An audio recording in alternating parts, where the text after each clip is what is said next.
ਇਸ ਵੇਲੇ ਦੀ ਵੱਡੀ ਖਬਰ ਅਮਰੀਕੀ ਸੂਬੇ ਓਕਲਾਹੋਮਾ ਤੋਂ ਆ ਰਹੀ ਹੈ।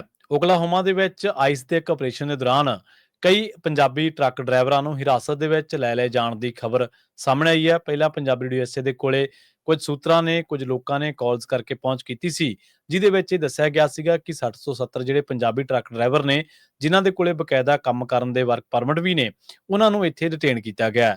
ਬਾਅਦ ਦੇ ਵਿੱਚ ਇਹ ਜਿਹੜਾ ਅੰਕੜਾ ਬਦਲ ਕੇ ਸਾਹਮਣੇ ਆਉਂਦਾ ਰਿਹਾ, ਪਰ ਹੁਣ ਪਤਾ ਲੱਗਿਆ ਕਿ ਕੁਝ ਜਿਹੜੇ ਟਰੱਕ ਡਰਾਈਵਰ ਨੇ ਉਹਨਾਂ ਨੂੰ ਹਿਰਾਸਤ ਦੇ ਵਿੱਚ ਲਿਆ ਗਿਆ। ਇਸੇ ਦਰਮਿਆਨ ਕੁਝ ਵੀਡੀਓਜ਼ ਤੇ ਕੁਝ ਫੁਟੇਜ ਜਿਹੜੀ ਤਸਵੀਰਾਂ ਦੇ ਰੂਪ ਦੇ ਵਿੱਚ ਕਹਿ ਲਓ ਜਾਂ ਵੀਡੀਓਜ਼ ਦੇ ਰੂਪ ਦੇ ਵਿੱਚ ਕਹਿ ਲਓ, ਕੁਝ ਫੁਟੇਜ ਸਾਹਮਣੇ ਆਈ ਹੈ, ਜਿਹਦੇ ਵਿੱਚ ਟਰੱਕ ਜਿਹੜੇ ਨੇ ਉਹ ਟੋ ਕਰ ਲਏ ਜਾਂਦੇ ਨੇ।